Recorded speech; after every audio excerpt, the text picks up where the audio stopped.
Welcome to the Book Party Podcast. Join us as we journey into the world of books with Michael T. Prepare to be captivated by engaging interviews, insightful discussions, and fascinating stories. You'll discover new adventures and gain insight into the creative process of the authors themselves as they share their struggles and accomplishments. Now let's hear from Michael T. This is Michael T. Thank you for being with us this morning. To all our listeners, I would invite you to go to bookpartypodcast.com. That is bookpartypodcast.com. Hit the subscribe tab on top, then scroll down to the icon of your choice, where you can find us on one of your favorite platforms, such as Apple Podcasts, Spotify, Amazon Music, iHeartRadio, or Odyssey. You can download and follow us there. Please don't forget to sign up for our newsletter and get the latest information on our upcoming shows. Today, I would like to introduce our guest, Asher Warren, and his book, The Trees Are Breathing. Asher Warren is a 16-year-old author from San Diego, California. He started writing when he was 7. At first, he started writing a bunch of short horror stories, some of which were published, which are not available anymore. But he took what he learned from writing the short stories and he used it to write a full-length novel that he wrote his first novel in 2021, and it was now published. So Asher, why don't you take it from here, fill in some of the blanks, and tell our listeners about yourself. Hi, so as he said, I'm Asher Warren, and that is true. I have been writing since 7. I've been doing stuff like kind of like writing like little comics, which have inspired my later work way before. But I wrote my first novel, 2021, as he said, which did not get published until March of this year because of editing process and getting a cover and just trying to figure out all that stuff at such a young age. I have 2 published novels, Maniacal, my first one, and The Trees Are Breathing, which is my second novel. And I have a third one on the way titled Remorse and Regret. Besides all the writing, just a normal teen, and I very anti-bullying because it is something that other teen authors that I know go through a lot in school, but it is something that if you know how to do it, you can use that to your advantage and help it boost you as an author and as a person. Yeah, anti-bullying is a really good stance to take, because bullying in school is a really bad situation, and kids don't need to be bullied at all. When I went to school, which I'm quite a lot older than you are, I played football, I wrestled. I actually took a national championship in wrestling and freestyle wrestling when I was a freshman in high school. And I wrestled heavyweight, and I barely made heavyweight. I'm talking I was barely over the line. And I wrestled these guys that were 300 pounds. And the advantage I had was, mobility and speed over them. And the advantage they had, if they got on top of you, you're pretty much done, when they weighed 300 to 350 pounds. But my friends, I didn't play the jock role. My friends, they were pocket protectors, and they were extremely intelligent kids. They turned out to be doctors and engineers and lawyers and things like that. But in school, the reason they didn't get bullied was because I hung out with them. They never got bullied. Exactly. So no one wanted to mess with them. Yeah, nobody would mess with them. And at the time, I didn't really realize that. But later on, I did, because when you look down the grades later, those kind of kids would get bullied, but I would be past that into into high school at the time. And then you would kind of think about that and say, wow, these kids are getting bullied. You kind of wish you were there, So let's get to your books for a minute. Yeah. Did you self-publish any of your books, or did you use agencies to do your books? They're all self-published, all through Amazon KDP. Oh, you did all of them. I do all that. Yeah. So when you did your self-publishing, did you do any collaboration with, or did you do everything yourself with the books? Did you write the book yourself? Yeah, I don't collaborate when it comes to my writing. I write all my books myself, but I do have some collaborations, like with my covers. With when it comes to designing my covers, I sometimes find a friend who needs to make a little bit of money, who likes doing art. That's how I got the Trees Are Breathing cover. Or sometimes I'll go to freelance sites like Fiverr and find a small business and just support them, have them make the cover. But then when it comes to the writing and publishing process, all that, that's all me. Okay, what about the editing and the formatting and that sort of thing? Formatting is also on me. I format all my books on my own, which is a very hard process, and it would be a lot easier if someone else did it, but you also feel a sense of accomplishment if you do it yourself. In editing, I do have help from people. My mom helps a lot because she did a lot of that in college, a lot of stuff with grammar, and majored in that kind of stuff. So she likes writing, so she helps me edit. Yeah, I edit So my books, she but helps me I with that. don't do the formatting because it becomes Okay. very difficult to do that. Yeah, But, formatting's a nightmare. yeah, I do the uploading myself because that's rather simple for me to do. It is. Yeah. But I write my own words, and then I I tell you what, I my first book, I tried to do a cover, and what a nightmare that was. And so after that, Yeah. I pulled the book after about a week because it was just drastically terrible. And I went to Yeah. Fiverr and I had somebody do the cover and Fiverr's it was good. beautiful. And Oh, yeah. that same person is my go-to person on covers now. For the next two books it was done. I'm working on my next one now. I know that who that you build a team is what you do for certain Yeah. issues. And that I've got my team built for what I need to do. So anyway, I don't. Yeah. uh take me to your worst, what you would consider your worst author moment, and tell us a little story about that. Okay. So I wouldn't say I have any necessarily bad ones, but I do have one that I kind of regret doing. So my first novel, Maniacal, had been delayed like almost a year, and people were like constantly getting on my case, getting mad at me, like, get this book out. And I was so stressed that I decided to publish it before it was fully done being edited. So there are typos in there, and there's stuff like that which I wish I had gone back and fixed. But at the same time, I don't really regret it because it did get my name out there, and there are still a ton of people who are like, okay, I respect this kid for putting his work out, typos and all. I'm gonna give him chances for his future books. So I Did you would pull it say, back? out of all things, no, I haven't. It's still there. Um, like on Amazon, there are some very bad reviews. There are some very good reviews. Same with on Goodreads. I have some reviews that are extremely positive and like help me as an author. And I have some reviews that just bring me down.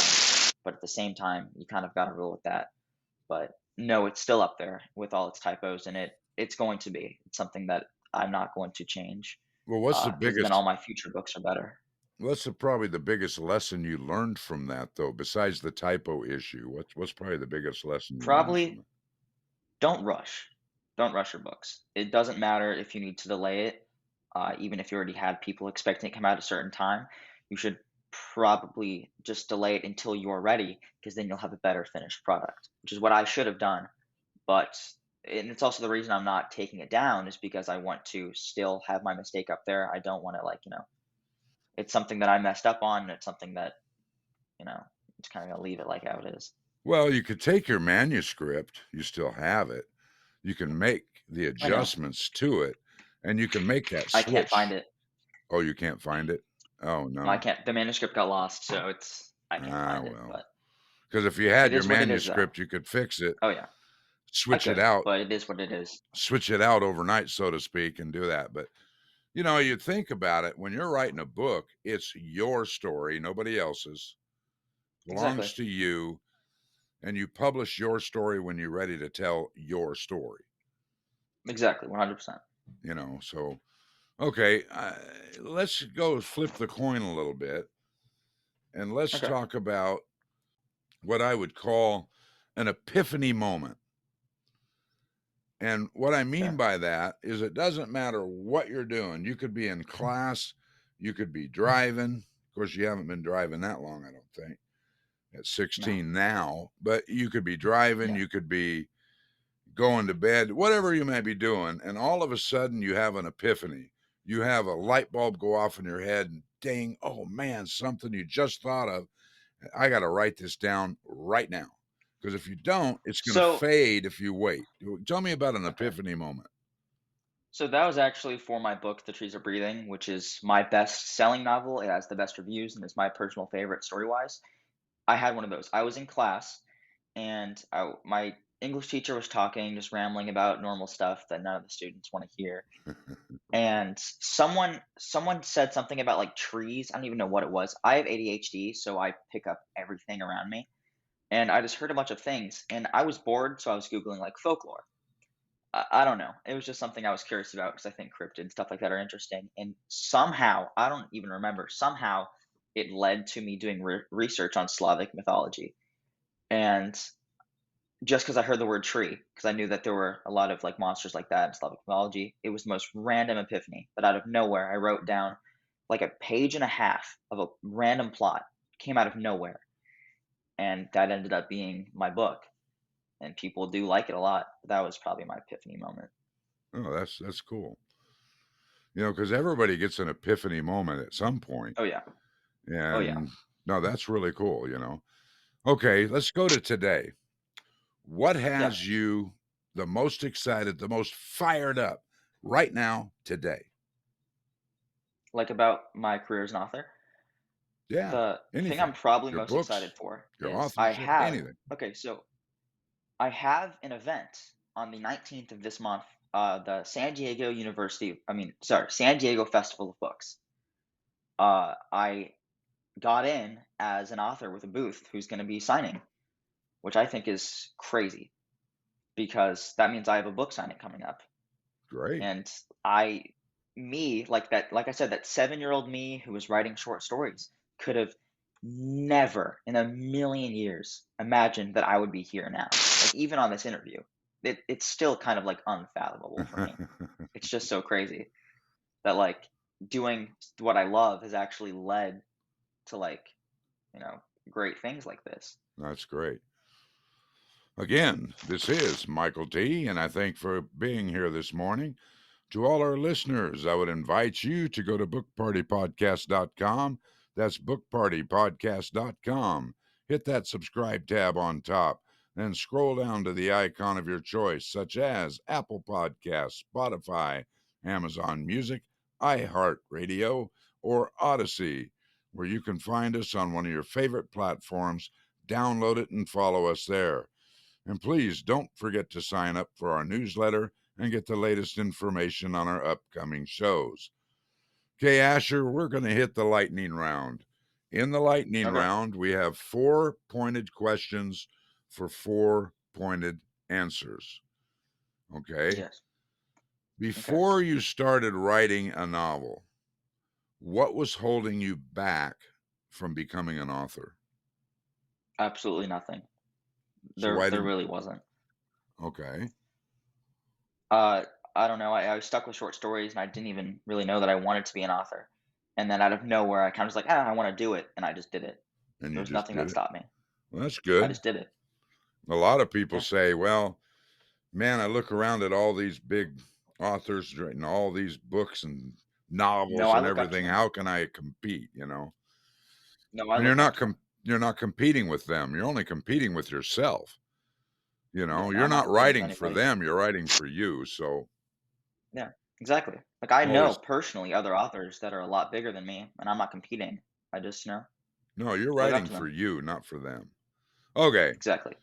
What was the best advice as an author, as a writer in these books? What was the best advice you had ever received?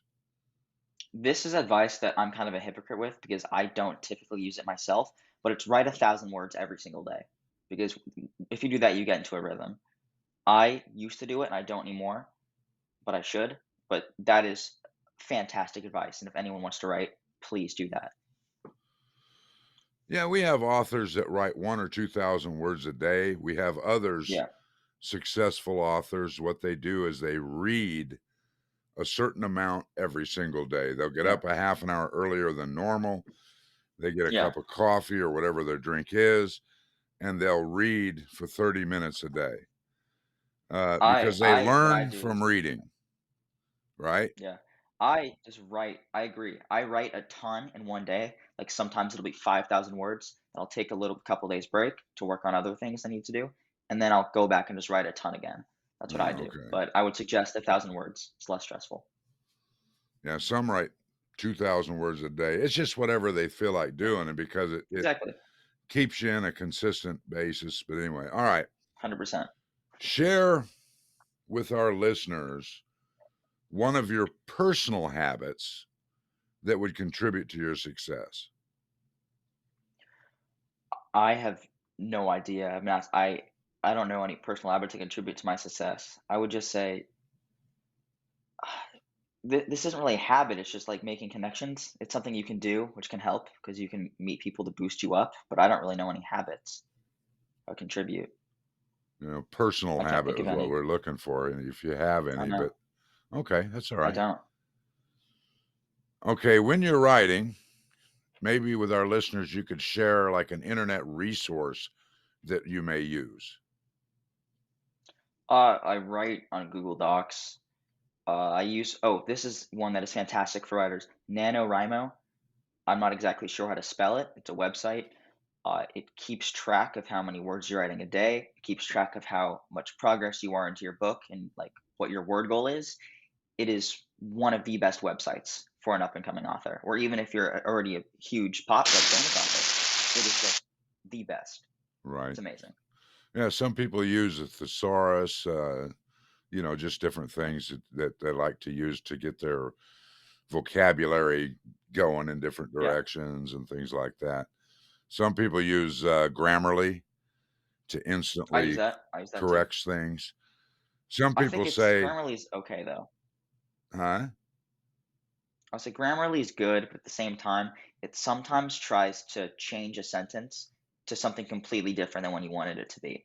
So it works, but at the same time, it's a little iffy. Well, there's a theory out there that I kind of agree with. It says write drunk and correct sober. So what they're talking about is when you want to write, don't use Grammarly or anything. Just write. Don't worry about spelling. Don't worry about punctuation, sentence structure. Just get in there and just write what's in your mind. Then You can later fix it whenever on, you want. go back and fix it to what it's supposed to be. Yeah, That way you're just writing. It's in your mind, you're just exactly. putting it on, and then go back and fix it, because that way it's what's coming out of your mind is coming out, and you're not worried about what it looks like on the paper right now. And that's actually a pretty good idea, because if you're Yeah, trying to correct everything as you go, it can get very frustrating, and it's very slow to get what's on your mind, get it out there on the paper. and then sometimes you can forget what's on your mind as you're correcting, and then Exactly. Exactly. yeah, So it's a way to do it. Other people use it and they record what's on their mind, and then they'll go back and write it. So it's just people just have different ways of doing things. I like the write drunk, correct, sober way. I think that's pretty cool. that's good. I do that too sometimes. Okay. So Asher, we're now going to go into the grand finale. And what Okay. the grand finale is going to do is tell our listeners maybe a way that they can find your book, get in touch with you, maybe follow you, and then Okay. take it all the time you want, and just tell our listeners about your book. Okay. Well, first, if you want to find me, one of the best ways I would say is my website, which is warrencreations.com. WARRENCREATIONS.com. That has everything I do. It has my books. It has the podcast I'm a part of. It has absolutely everything. Or you can follow me on social media. Primarily, I'm on TikTok, which is Asher Warren Writes. Or you can do my Instagram, but I'm not on there as much, which is Asher Robinson09. And if you want to contact me personally, you can email me, which is asherwarrenauthor@gmail.com. And now about my books. My first novel, Maniacal, which I had talked about this on a previous interview, and this is the reason why I did it, is that it's a slasher novel. It's like your cliche slasher teenager. The reason why I wrote that for my first thing is because I'm a horror writer. I like to write scary stories. And slashers are super easy to come up with. It's like a super easy segue into any kind of horror thing you want. Because with slashers, you don't need much creativity. You just got to come up with creative characters and creative kills. That's it. I still think it's a good story, and everybody around me that I know that has read it has liked it. You can check that out on Amazon or Goodreads or Kindle. Just look up Maniacal, M, sorry, Maniacal, or just look up my name, Asher Warren, and you should find it. My second novel, which out of my two that are out, my personal favorite, almost and more than twice the length of Maniacal, is The Trees Are Breathing. And if you don't mind, I would like to just read the back because it's kind of a hard novel to describe. So I'll just read the synopsis that I have. It's your Adam time. Barker and his best friend, Dick Collins are adventurers. They have a TV show about doing wild things and going to crazy places that they started back in their 20s. But now they're in their late 40s and they aren't able to risk as much as they used to because of their families and friends. They're filming their final season and they have to come up with something for the perfect finale, a 7-day trip in the taiga. It is one of the most dangerous places in the world, and it would be a perfect way to end their career, a great final risk to take. Before they can get to the Siberian taiga, Adam Barker starts to have strange dreams and visions that warn him not to go, because if he does, there will be horrific consequences. He will never see his family nor his friends again. In these dreams, he finds out about the Slavic god Leshy, a force god that does not like intruders or anything, for the matter of fact.